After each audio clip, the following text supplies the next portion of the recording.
August 1945. Apra Harbor, Guam.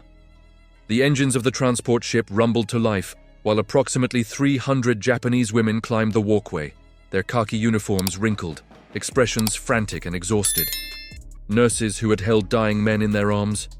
Radio operators who had transmitted the Empire's last desperate orders. Students barely 18 years old swept into a war machine that promised them glory and delivered only ashes. They moved in silence, surrounded by American guards whose very existence contradicted everything they had been taught.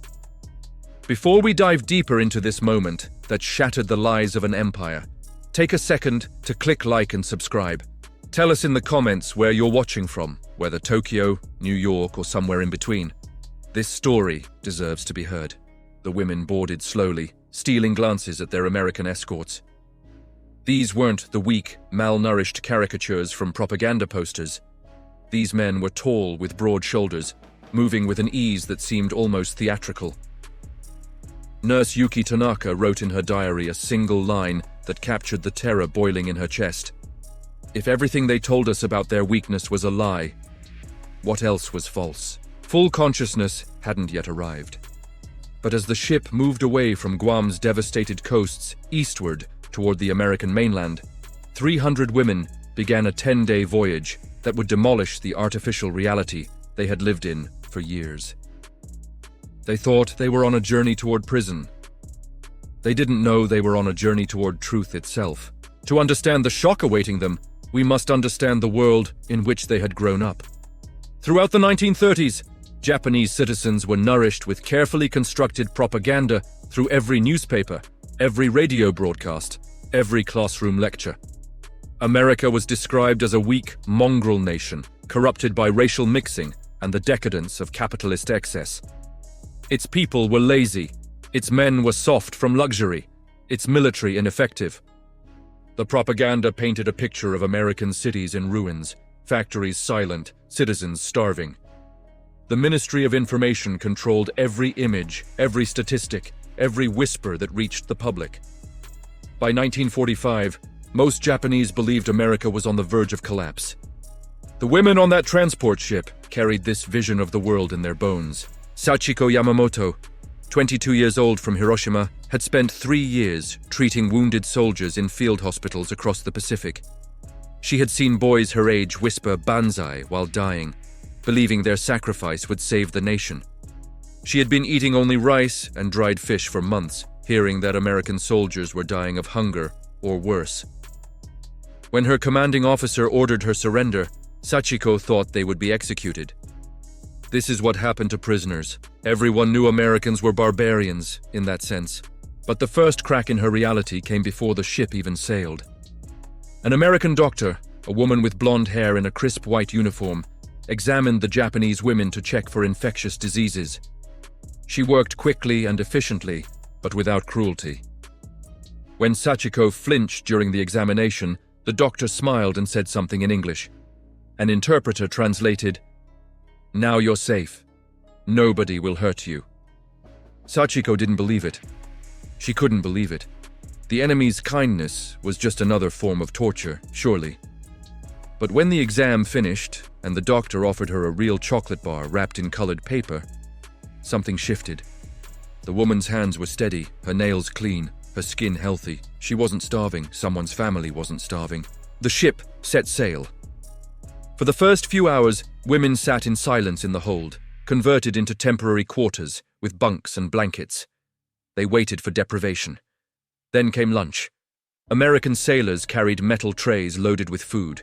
White bread, soft and fresh. Stew soaked in dense gravy with real meat pieces visible in the sauce. Butter in individual portions. Coffee with an intense, dark aroma. And the portions, God, the portions. More food on a single tray than most of them had seen in a week at home. At first, nobody ate. They stared at the trays as if they might be poisoned. Then one woman, a radio operator named Keiko Sato, took a piece of bread. She slowly tore it apart, examining the consistency, smelling it. White bread made from white flour, without sawdust, without rice husks mixed in. She took a bite. Her eyes widened. She took another bite, then another, eating faster, as tears streamed down her face. This broke the dam. 300 women threw themselves on the food like starving wolves because that's what they were, hungry, malnourished to the point their bodies had begun consuming themselves. And as they ate, as sugar entered their bloodstreams and proteins began rebuilding their muscles, a terrible question took root. If Americans had so much food to give to prisoners, how much did they have for themselves? The meals continued. 3 times a day, every day for 10 days. Breakfast included eggs, real eggs with toast and jam. Lunch varied between thick stews with meat and cheese or soups so rich they seemed obscene. Dinner always included proteins, vegetables, bread, and dessert. Dessert. There was always dessert. Cookies, cake, pudding, fruit salad in syrup so sweet it hurt. On the 3rd day, Sachiko watched an American sailor scrape half-eaten food from his plate and dump it into a garbage bin. She felt something break inside her chest. That discarded food, thrown away so casually, would have fed her entire family for 2 days. She remembered her mother's hands trembling perpetually from malnutrition. Her little brother, 8 years old, whose growth was stunted by chronic hunger. Her father, a factory worker, who had given his rice portions to his children until he became too weak to work. And here, Americans threw food in the trash as if it meant nothing. Keiko Sato had a similar awakening. She had spent 18 months transmitting false victory reports, reading scripts about American defeats that had never happened. She knew they were lies. Every operator knew it. But she believed the underlying narrative. America was struggling, barely holding on. That's why the lies were necessary, to maintain morale during the final push toward victory. But on the 5th day, she watched sailors dump an entire pot of rice because it had been overcooked. An entire pot of rice, enough to feed a platoon, simply thrown away like garbage. She confronted an interpreter, a Japanese-American woman wearing the uniform of the American Army. "Why do you waste food?" she asked. "Is it a trick? Are you trying to demoralize us?" The interpreter seemed confused. "Waste? Honey, the galley makes fresh food 3 times a day. They have to throw away leftovers. There's no place to store them all." "But the rationing," Keiko insisted. "What rationing?" The interpreter's confusion deepened. America hasn't rationed food since 1943. And that was voluntary too, mostly sugar and butter. Seriously, what are they telling you people? No rationing. Food was so abundant, they had to throw it away. It had been a year and a half since Keiko stopped believing stories about American starvation, about American desperation, about American collapse. All lies. All of it. That night in the hold, whispered conversations began. Hesitant at first, then bolder. "Did you see the guards' boots? New leather. The blankets they gave us are wool. Real wool. When did you last see real wool? The doctor had real medicines. Morphine, sulfa drugs. Not the barely functional military garbage we had." A woman, a student named Hanai Ishikawa, who had been conscripted right after university, said what everyone was thinking. Everything was a lie. There was a murmur of agreement, but not yet anger. "Shut your mouth," someone hissed. "You'll get us all punished." But the seed was planted. And with every meal, every casual display of American abundance, it grew. On the 7th day, the California coast appeared. Women were allowed on deck to exercise. Sachiko stood at the railing, gripping the cold metal, watching the coast materialize through morning mist. Then San Francisco appeared and her world ended. The city rose like something from a dream, dozens of towers of steel and glass climbing into clouds. The Golden Gate Bridge, impossibly huge, painted brilliant orange, carried what seemed like hundreds of vehicles across the bay. The city itself sprawled across hills, buildings stacked in terraced rows, straight streets, lights beginning to glow as evening approached. This was a dying nation. This was defeat. Hanai Ishikawa stood beside Sachiko, gripping the railing with such force her knuckles turned white. "It's not real," she whispered. "It's a stage set. It has to be." But stage sets don't smell of gasoline and salt water, do they? Stage sets don't hum with electric energy. Stage sets don't extend to the horizon in every direction, solid and real and absolutely devastating. A sailor passed by, whistling with hands in pockets. Just another day in San Francisco. He glanced at the Japanese women, nodded politely, and continued walking. For him, this was normal. The city, the abundance, the power. All of this was just Tuesday. Sachiko turned her back to the railing. She couldn't look anymore. The cognitive dissonance was physically painful. Everything she had been taught, everything she had believed, everything she had sacrificed for, was crumbling like paper in fire. If America looked like this now, after 4 years of total war, how had it looked before? More terrifying. If this was their coastal city, what was their industrial heartland like? Traveling inland answered this question with brutal clarity. The women were transferred to a passenger train, a real passenger train with cushioned seats, windows, and a dining car. They traveled east toward Camp McCoy in Wisconsin. For 3 days, they watched America roll past the windows like propaganda film reversed. Agricultural land stretched infinitely vast. Golden wheat fields glowing in autumn sun extending toward horizons that seemed to curve with the earth itself. Orchards loaded with fruit, trees planted in perfect rows, hundreds of acres tended by machines they had never seen before. Silos so large the houses beside them seemed like toys. Grain elevators tall as buildings, filled with excess the nation couldn't even consume. Yuki Tanaka, the nurse who wrote that first prophetic line in her diary, sat pressed against the window watching Kansas blur past, weeping. She had grown up in a farming village outside Osaka. She knew agriculture, understood the backbreaking labor of cultivation, knew how weather, pests, and poor soil could destroy a harvest and condemn a family to starvation. What she saw through the train window wasn't agriculture, it was something else. Industrial, mechanized, abundant beyond any reasonable need. At a stop in a Nebraska town with a population of maybe 2,000 inhabitants, children played on a platform. American children. The women watched them through windows. The children were tall, healthy, clean. Full cheeks, straight teeth that gleamed white when they laughed. They ran and jumped with the energy of those who had always been well-fed. Sachiko thought of her brother. 8 years old and barely 4 feet tall, his growth permanently stunted. These American children, some younger than him, were taller, heavier, moving with a vitality he would never have. The comparison wasn't just humiliating, it was devastating. One child, maybe 10 years old, sat on a bench eating an apple. He took 3 bites, decided he didn't want any more, and threw it in a garbage bin. 3 bites, then garbage. Sachiko watched that apple disappear and felt something fundamental break in her understanding of the world. This wasn't just abundance. This was waste.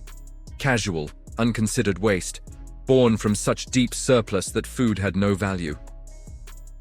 On the 3rd day, the train passed through Gary, Indiana. Steel mills lined the horizon. Smokestacks belched fire into the twilight. Blast furnaces glowed orange against the darkening sky. The steelworks operate 24 hours a day, explained the interpreter. 3 shifts. They worked like this throughout the war, producing steel for ships, tanks, and aircraft. Producing so much steel that America built more ships in 1943 alone than Japan had in its entire history. Keiko Sato stared at those steel mills and did the math. Before the war, she had been a math teacher, recruited into radio communications for her technical mind. She knew numbers. And the numbers she was calculating now didn't just mean defeat, they meant impossibility. Japan never had a chance. Not against this. Not against a nation that could deploy armies, feed them well, run steel mills 24 hours a day, and still have enough surplus to throw away food and let children waste apples. We could never have won, she whispered. Not ever. The train finally slowed, approaching Camp McCoy. Buses transported the women the last kilometers to their detention facility. They had prepared for prison, barbed wire, cement walls, guard towers. Instead, they found wooden barracks with hot showers, a mess hall serving 3 meals daily, and a recreation yard with real grass. The first shower broke dozens of women. Hot water, endless and clean. Sachiko stood under the spray for 20 minutes, watching soap suds accumulate at her feet. When had she last been truly clean? In Japan, soap had disappeared years ago. Civilians washed with cold water and prayers.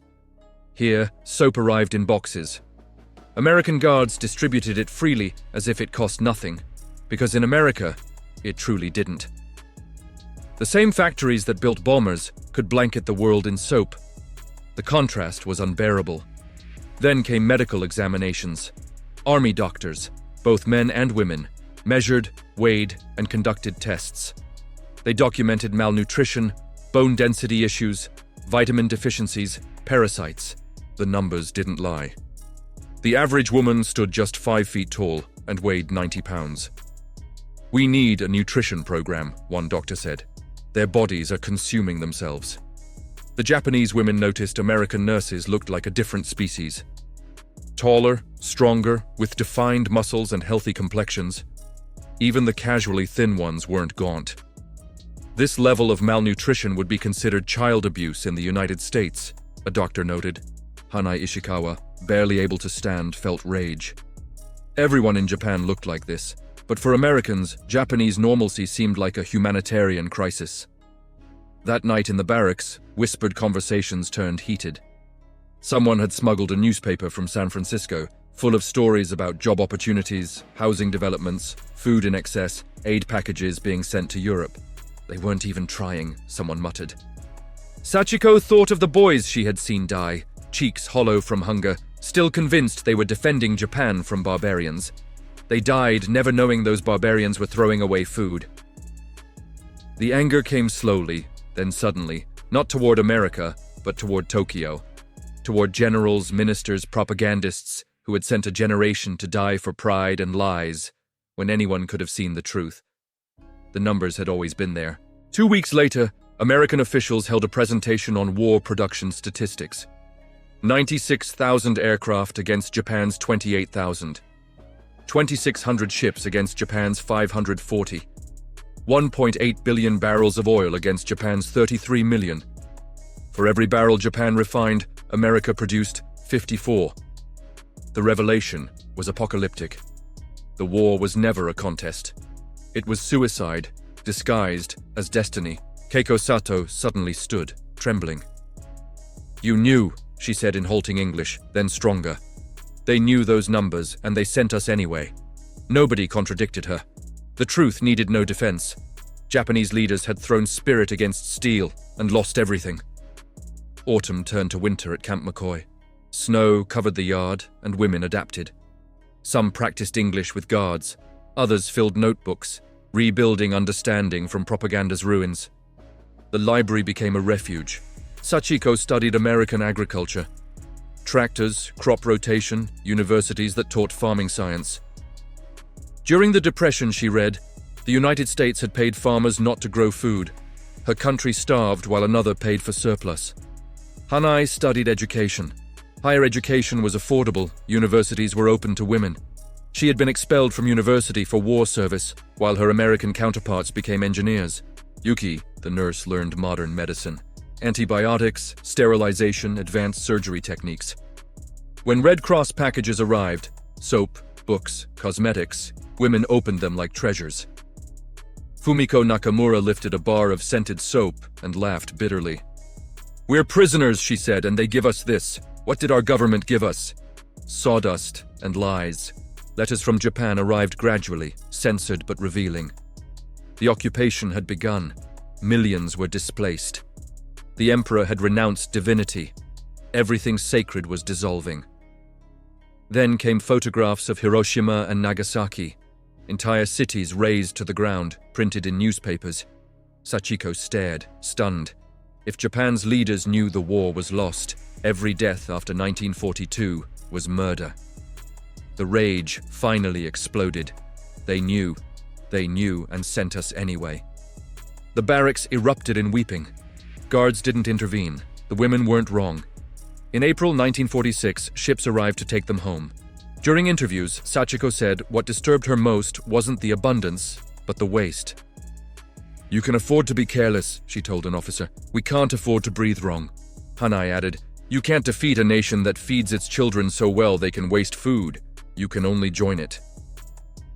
As the ship departed San Francisco, 300 women watched the skyline fade. They hadn't lost their strength, Sachiko wrote. "We hid our weakness. That was our real defeat. Thank you for witnessing this powerful story of truth-shattering propaganda. If this moved you, Please subscribe for more forgotten narratives from history. See you in the next episode.